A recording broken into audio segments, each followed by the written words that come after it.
intervención. Ahora los invitamos a disfrutar del cuarto video que nos presentará al siguiente ponente. Para lograr un Ecuador más justo y próspero, se requieren líderes con visión, conocimiento y compromiso. Héctor Yepes es abogado, educador y líder ecuatoriano que ha demostrado una y otra vez su capacidad para transformar ideas en acción. Posee una maestría en Administración Pública por la Universidad Harvard. Allí fue orador y obtuvo certificación en Administración, Liderazgo y Ciencias de la Decisión.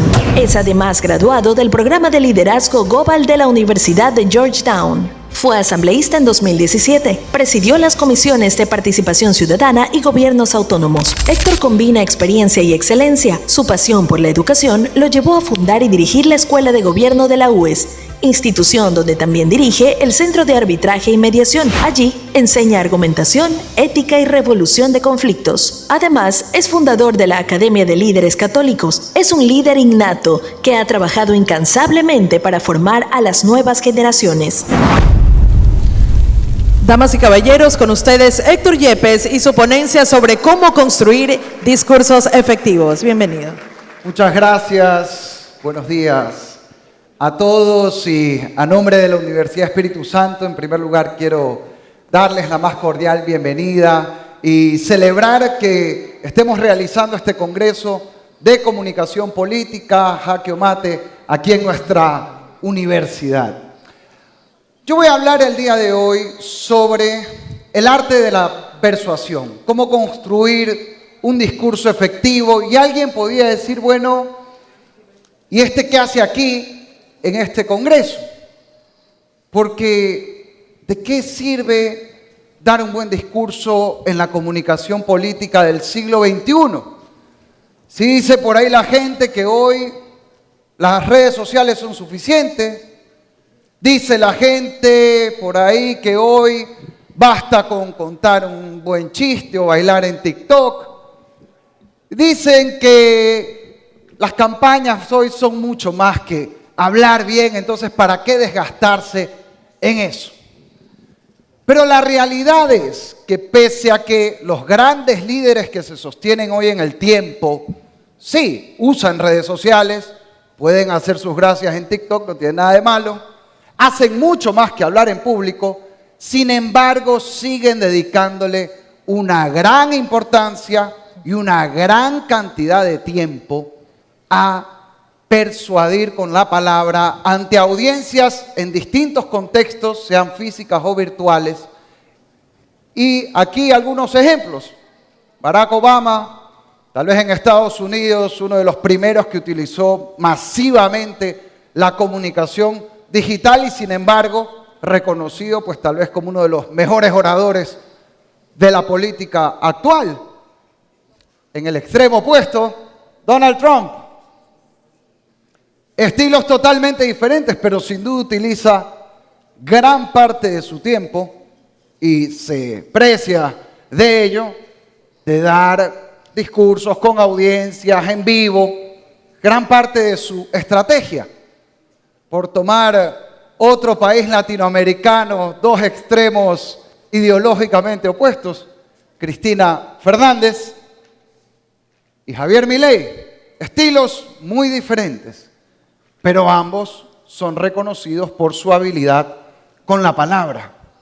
¿Qué decir de María Corina Machado, quien con su discurso en un momento histórico para Venezuela logra mucho más que ganar una elección, logra movilizar a todo un pueblo y construir o ayudar a construir un proceso social? Y por último, Nayib Bukele, maestro de la comunicación digital, que decía que gobernaba por Twitter.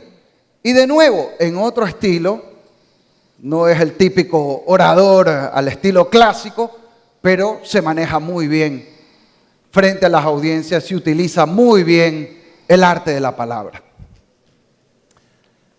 Así que dar discursos es algo que no se ha ido y no se va a ir de la política.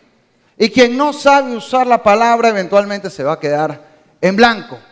Y hasta la gente más poderosa, si no sigue utilizando bien la palabra, puede terminarse sin poder, y si no, pregúntenle a este señor. Así que no subestimemos esto. Ahora, primera falacia: los discursos no importan en el mundo actual. Sí importan. Segunda falacia: las palabras no importan tanto en los discursos. Se ha popularizado lo que se conoce como la regla Mehrabian, 55-38-7. Decía Albert Mehrabian, o así se suele vender esta regla, que en un discurso al final del día 58% es lenguaje corporal, 38% voz y solo 7% palabras. Y entonces alguien podría pensar: ¿para qué voy a perder el tiempo? En el 7% me concentro en el 93% y listo. Entonces simplemente vengo bien vestido, aprendo a hablar como locutor de radio, utilizo bien el lenguaje corporal y solucionado. Mentira. El propio Albert Mehrabian se pasó gran parte de su carrera aclarando esta confusión. Decía primero que su estudio era relativo a la comunicación de actitudes y sentimientos y que no podía generalizarse. Y segundo, pensemos por sentido común.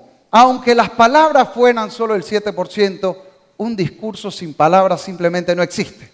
Sobre ese porcentaje descansa todo lo demás en un discurso. Y por tanto es esencial para comunicar saber usar la palabra.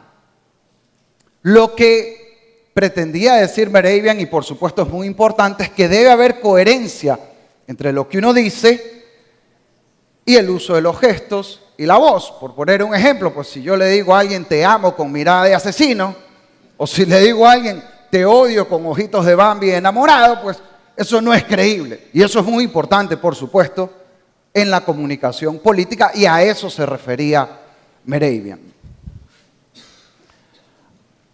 Así que las palabras importan, pero lamentablemente vemos que no siempre se utilizan bien. Y aquí una aclaración: cuando estoy hablando de discurso no me refiero a que los candidatos tengan que salir a hablar como Velasco Ibarra para los ecuatorianos, o como el general Perón, o como Haya de la Torre, el formato antiguo que uno tenía en la cabeza de lo que es ser un orador. Aquí estamos hablando del arte de persuadir con palabras ante una audiencia en cualquier situación. Y ese mismo arte aplica, sea que yo esté hablando frente a miles de personas en un meeting, en una tarima, sea que esté en un auditorio como este, sea que esté dando una charla TED, de hecho, los principios son los mismos, o sea, incluso que esté dando un brindis en un cóctel o en un matrimonio. Los principios y las técnicas son prácticamente las mismas y vamos a ver un bosquejo de ellas el día de hoy. Ahora, hay un problema, que es que la mayoría de discursos que da la gente que está en política, cuando no tiene en cuenta parte de lo que vamos a ver hoy, son aburridos, la gente conectada solo al celular, o no dicen nada nuevo. Gran problema, la gente siempre quiere escuchar algo nuevo. No cuentan ninguna historia, peor todavía. Ya vamos a ver que emocionalmente conectamos con las historias, o son discursos totalmente genéricos que podría pararse cualquiera a darlos. La buena noticia es que aquí, si alguien no nació con el talento natural para hablar bien, el arte de hablar en público se puede aprender. De hecho, es un arte que se enseñaba antiguamente como parte del currículum de las universidades, arte muy antiguo, que se llama la retórica, que lo inventó el viejo Aristóteles, y que lo que decía Aristóteles, que todavía se enseña en las mejores universidades del mundo cuando se habla de este tema, podemos recoger al menos 3 principios fundamentales para el día de hoy. Para persuadir, todo discurso requiere 3 elementos esenciales. 3 elementos esenciales. lo que los griegos llamaban el ethos, el logos y el pathos. ¿Qué significa esto? Vamos con el primero, el ethos, que significa carácter. Perdón, ya dañé la sorpresa. ¿Quién dijo esta frase? Martin Luther King, ¿no, verdad?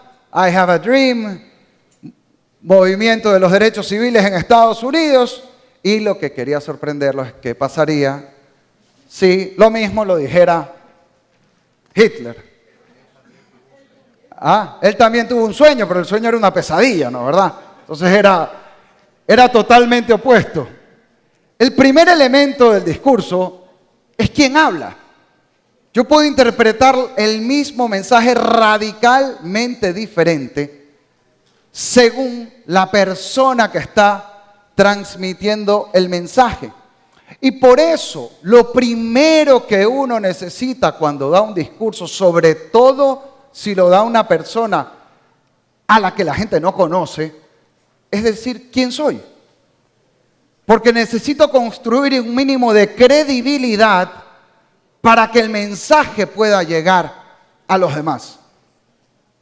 Y cuando esa credibilidad falla, como lo conocen los expertos en comunicación política aquí, se vuelve el problema principal de una campaña. Cuando la gente dice, a este no le creo, o a esta, ni el Padre Nuestro, tengo un gravísimo problema en todo lo demás de la campaña. Ese se vuelve el principal tema que tengo que resolver. Para dar un discurso, para hablar en público, entonces lo primero es el ethos. Cuenta tu historia. A veces la gente puede decir, bueno, esto no se trata de mí, se trata de los demás. Sí, pero eres tú el que está hablando. Y si tú no cuentas la historia de por qué estás aquí, la gente se va a formar alguna historia. Alguien la va a contar por ti. Así que siempre, aunque sea de manera mínima, tienes que contar tu historia y contar por qué estás aquí. Hay una charla de TED muy famosa de Simon Sinek. Empieza con el por qué, Start with Why, que se las recomiendo, es muy valiosa para todo tipo de comunicación. Ya vamos a ir luego a las historias y por qué esto es tan importante para la persuasión. Y ahora, si no eres creíble por A, B, C motivo, tienes que enfrentar el problema. Tienes que tomar el toro por los cuernos. No puedes seguir como que no pasa nada, porque si Hitler sigue hablando del sueño, pues, y ya sabemos lo que hizo, nadie va a pensar que es Martin Luther King. Hay que hacer algo al respecto. Y aquí un ejemplo rápido. Voy a tomar un par de fragmentos de un discurso muy famoso que dio Alan García, en paz descanse, expresidente del Perú, para poner en contexto, para quienes no lo sepan, que creo que la mayoría seguramente lo conoce. Alan García había sido presidente de Perú, gobierno muy impopular, luego volvió a lanzarse de candidato, parecía imposible que ganara y terminó ganando la elección, haciendo un gobierno, por cierto, muy diferente al anterior. Y esto él decía en un discurso luego de que tras su exilio había regresado al Perú. No sé si tenemos...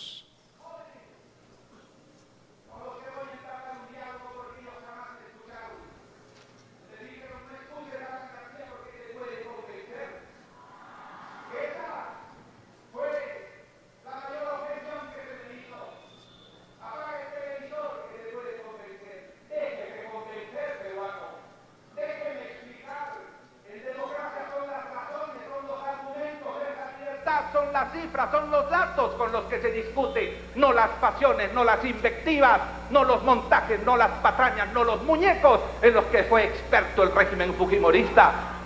Le pido a esa juventud que me escuche, porque tiene el corazón abierto sin encono ni maldad. Alan García sabe que tiene un problema, fue un mal presidente, pero sabe que hay un segmento joven que lo que escucha es a sus papás decir, Alan García era terrible. Entonces intenta apelar a esa audiencia. Pero si no enfrenta ese problema clave, y esto no solo aplica para un discurso, esto aplica para toda la comunicación política, el mensaje de la campaña o el mensaje de una presentación, un discurso, nunca va a poder calar. Y esto es un ejemplo de la importancia de trabajar en el ethos, en el carácter, en la credibilidad de quien da el mensaje. Vamos al segundo elemento, el logos.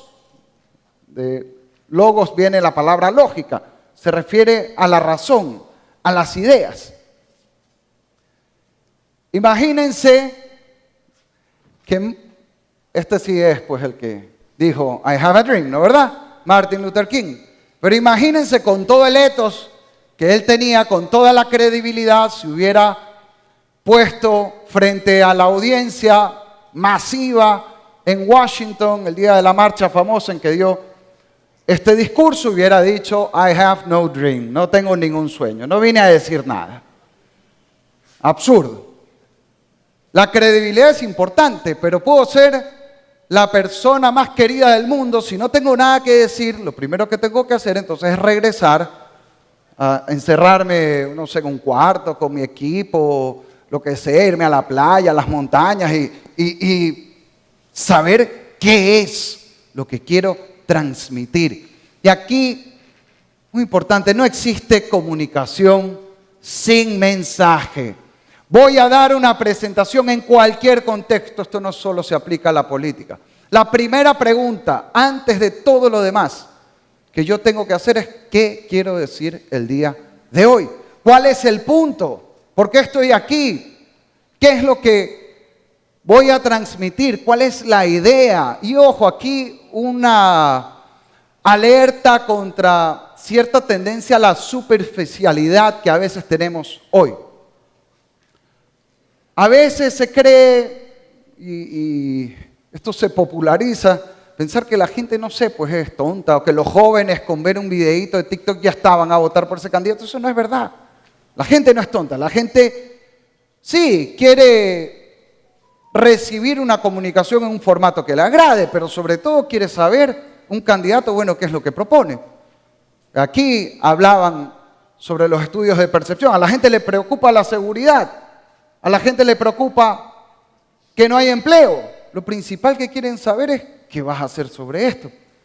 Ay, si eso se comunica en un formato chévere, qué bien. Pero primero lo primero. Sin contenido no hay nada. Y es muy importante en un discurso tener un solo hilo conductor. No necesariamente una sola idea, pero la diversidad de ideas tienen que estar conectada por un hilo común. Y a veces puede ser que solo vengamos a transmitir una sola idea y eso está bien. A veces tener una sola buena idea basta. Esto tiene que ver con una necesidad que tenemos todos los seres humanos, que es que nos gusta aprender. Por eso todos estamos aquí el día de hoy. Porque queremos saber herramientas o refrescar herramientas para ganar una elección. Eso es aprender, es un proceso lógico.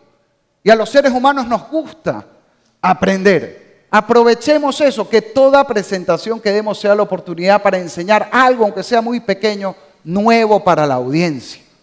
Y recordemos, cuando pensemos en cualquier gran orador,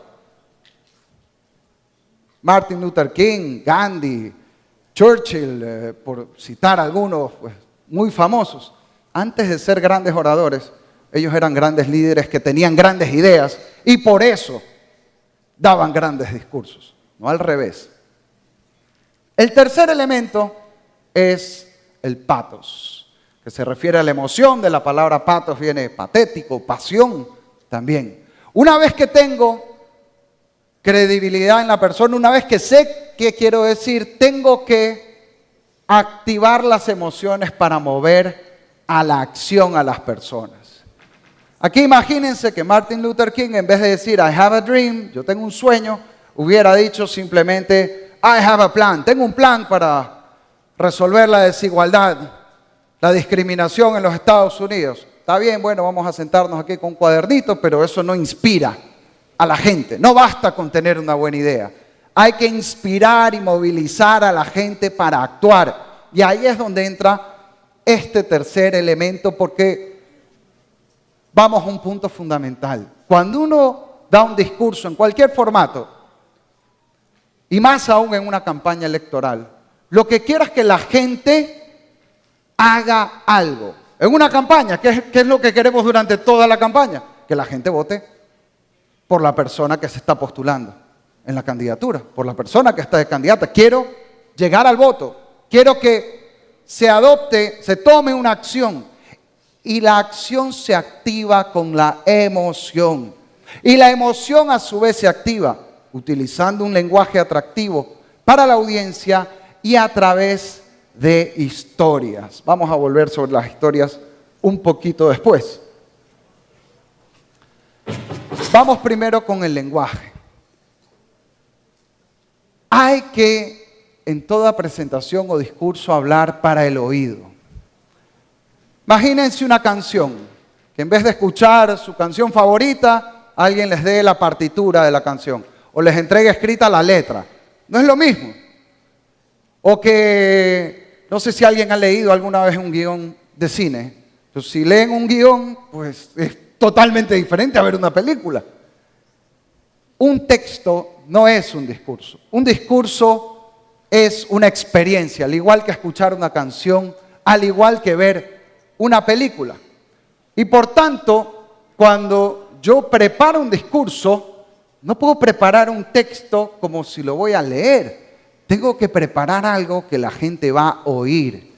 Y el lenguaje para el oído muchas veces es muy diferente que el lenguaje para la lectura. Y aquí, sobre todo para los que son más formados, más inteligentes, hay que tener cuidado con lo que Chip y Dan Heath llaman la maldición del conocimiento. Y esto creo que lo vemos todos los días y normalmente los consultores políticos sufren con este tema. Viene alguien que es o se cree un gran abogado, entonces solo habla en lenguaje jurídico. Entonces sale ante una audiencia que no es de abogados, como la mayoría de la gente, o peor aún, se presenta en un canal de televisión y no le entiende ni la mitad de la gente lo que está hablando porque simplemente no entiende ni tiene por qué entender las palabras que está utilizando. O también suele pasar con los economistas, hablando de conceptos económicos muy profundos, a lo mejor diciendo grandes cosas, cumpliendo logos, pero en un lenguaje que no entiende nadie. Eso no solamente no cumple el objetivo de que no va a mover a nadie a actuar, sino que va a generar un rechazo probablemente por parte de la audiencia, porque es una falta de respeto ir a hablar con alguien utilizando un lenguaje que claramente se puede predecir que tu audiencia no va y no tiene por qué entender. Un discurso, si está hecho para el oído, se practica hablando, no leyéndolo. Y en esto, si el discurso está hecho para oír, hay que enfatizar la importancia de repetir lo importante. La gente cuando escucha una presentación o un discurso no puede volver como cuando leemos un texto. Esto me gustó, entonces voy a parar aquí, voy a regresar a releer esto. No, nadie puede releer lo que yo estoy diciendo ahorita. Si hay algo que yo considero importante, tengo que decirlo por lo menos 3 veces a lo largo de mi intervención, porque nuevamente me están oyendo, no me están leyendo y a veces esto que parece obvio es algo que olvidamos. Y hay que utilizar un lenguaje que sea memorable, que cautive. Y aquí hay 2 consejos: hablar en proverbios y hablar en parábolas. Proverbios. ¿Quién no se acuerda en Ecuador la frase, quién dijo, denme un balcón y seré presidente? Velasco Ibarra, ¿no es verdad? Por citar un ejemplo. Son frases cortas de las que la gente fácilmente se puede acordar y hay que utilizarlas lo más que podamos. Aquí otro ejemplo, siguiendo con Alan García, luego vamos a algo más reciente, sobre cómo utilizar el lenguaje en un discurso. ¿Qué importa lo que hayan podido decir de Alan García? ¿Qué importa lo que me hayan hecho sufrir a mí y a mi familia? ¿Qué importa Si lo que a mí me importa es lo que ha sufrido el millón de desempleados, lo que han sufrido todos los que trabajan 10, 14 y 15 horas, lo que han sufrido los que ganan la mitad del salario, lo que han sufrido los campesinos que no tienen crédito.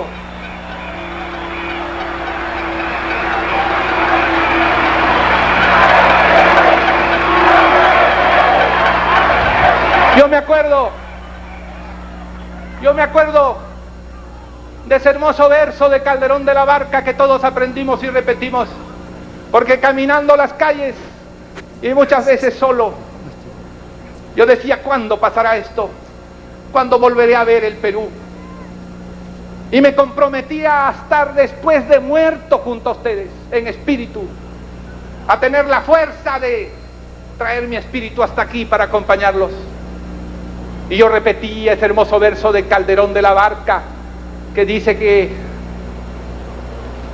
yo sueño que estoy aquí de estas prisiones cargado, y soñé que en otro estado más lisonjero me vi, que es la vida un frenesí, que es la vida una ilusión, una sombra, una ficción, y el mayor bien es pequeño, que toda la vida es sueño y los sueños sueños son.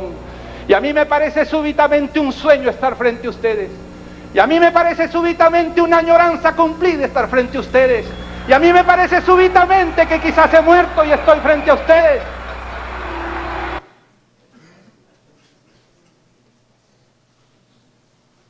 Otra recomendación, ser concreto y conciso.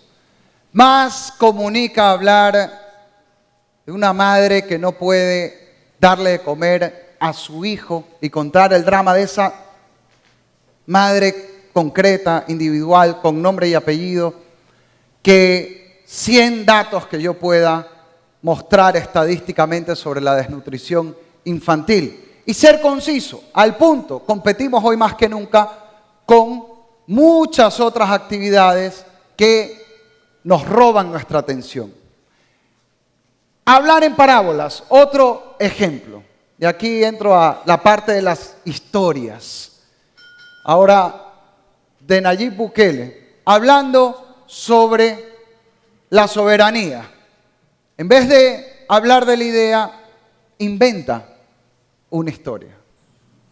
Vengo de un pueblo que solamente es dueño del país más pequeño del continente americano y que incluso esa pequeña propiedad sobre ese pedacito de tierra, que apenas se ve en el mapa, no es respetada por países que tienen muchísimo más territorio que nosotros, muchísimo más dinero y muchísimo más poder, y que piensan correctamente que son dueños de sus países, pero piensan incorrectamente que también son dueños del nuestro. Y es que un grupo de países poderosos no solo tienen mucho más que todos los demás, sino que también creen que son los dueños de lo poco que tenemos los países que no somos poderosos. Es como si alguien viviera en una casita muy pequeña y humilde, pero que tuviera un vecino muy rico, cuya casa es un hermoso, gigantesco palacio, con inmensas extensiones de tierra y tesoros inimaginables. Quien vive en la pequeña casita respeta y admira a su vecino. No le molesta que sea inmensamente más rico que él. Él está feliz en su pequeña casita, pero ha decidido mejorarla, pintarla, arreglarla y amueblarla mejor. Con esfuerzo, claro, pero está seguro que valdrá la pena. Todo bien hasta ahí. Hasta que el vecino rico decide que su vecino pobre no tiene el derecho de arreglar su casa. No tiene el derecho de comprar otros muebles o pintar las paredes. El vecino rico ha decidido que no solo es dueño de su palacio, sino que también puede ir a dar órdenes a la pequeña casa de su vecino pobre. Y la orden es que todo tiene que seguir mal, como estaba antes. Los arreglos no están autorizados. El vecino pobre no tendría por qué adversar a su vecino rico. No tiene por qué envidiarlo o aspirar a tener lo que el vecino rico tiene. No tiene por qué pretender que irá a su palacio a darle órdenes o a exigirle que cambie el color de su mármol. Pero el vecino pobre sí debe tener al menos el derecho de limpiar su casa. ¿Qué está haciendo Nayib Bukele aquí? Contando una historia muy sencilla, concreta, que cualquier persona puede entender, de dos vecinos, uno rico y otro pobre. Y él dice, el vecino pobre no tiene por qué envidiar al rico, pero sí merece que se respete su derecho a arreglar su propia casa. Y está hablando claramente, está acusando de intervencionismo a otros países sin decirlo, en un lenguaje que todo el mundo puede entender. Y eso es más memorable. Y hasta aquí un último, estamos con el tiempo, solo quiero sembrar una idea adicional, que es el poder de las historias. El cerebro humano recuerda las historias. Hay una razón por la que todos sabemos quién era el buen samaritano, una parábola de Jesús. Porque es muy sencilla, muy fácil de acordar, si tiene una moraleja clara. O cuando alguien dice, no digas todo el tiempo, ahí viene el lobo, que después no te van a creer. Eso viene de una fábula de Esopo. Ambas historias tienen más de 2000 años y todavía sabemos a qué se refieren. Utilicemos las historias para comunicar. Y en cuanto al uso de las historias y de los detalles que evocan emociones, cierro con este video de María Corina Machado, luego de la elección reciente en Venezuela, que me parece un gran ejemplo al respecto. Vamos directo aquí. Lo más importante es que esto lo sabemos los venezolanos. En todas las comunidades, los pueblos, las aldeas, lo que la gente hizo para llegar a votar. La alegría de encontrarse, la esperanza de un cambio y una transición pacífica. Todos sabemos lo que ya pasó, ya pasó. No solamente los habíamos derrotado política, moral y espiritualmente, hoy los derrotamos con los votos en toda Venezuela. Eso pasó hoy. Pero además, también lo saben los miembros del Plan República, los ciudadanos militares. Ellos estuvieron allí, en primera fila, vieron la gente con alegría, con esperanza, organizados de forma cívica, pacífica y abriendo los brazos a todo el país. Lo saben. Y el deber de la Fuerza Armada Nacional es hacer respetar la soberanía popular expresada en el voto. María Corina no habla de las cifras de la elección ahí. No está hablando de qué pasó con la protección militar. No, está contando una historia. Y lo hace con detalles. Habla de la alegría de la gente que iba a votar, que iba con su familia, de los militares que estaban custodiando y siendo testigos de cómo la gente se movilizó con esperanza para cambiar la historia de su país. Está hablando en el lenguaje de las historias y por eso es que le seguimos el hilo. Si lo comunicara de otra manera, nos desconectamos al instante. Así que utilicemos el poder de la palabra y de las historias, sobre todo en los momentos que hoy vive el país. Para concluir, aquí está en juego, sí, ganar una elección, una candidatura. Para eso han venido la mayoría y está muy bien. Pero cuando hablamos de persuadir con palabras, estamos hablando de más de una elección o una candidatura. Estamos hablando de los valores básicos de la democracia y de la paz. Hoy muchos piensan que solo se necesita vencer y esa es la lógica de la violencia. Uno gana y para eso el otro tiene que perder. Mucho mejor es la lógica de convencer. Una linda palabra que si la ponemos al revés significa vencer con. Entender que en una democracia todos estamos en el mismo barco y aunque uno gane y otro pierda en una elección, al final todos seguimos estando juntos en el país. Y eso se logra hablando. Hablando se entiende la gente. Así que necesitamos más persuasión para mejorar la democracia, más palabras para tener paz en el país y más gente como ustedes que esté dispuesta a hablar con carácter, con ideas y con emoción sobre sus proyectos para mejorar el Ecuador. Muchas gracias y si quieren más información sobre estos temas, por favor, en el código QR se pueden registrar. Muy interesante, Héctor. Muchísimas gracias por su ponencia.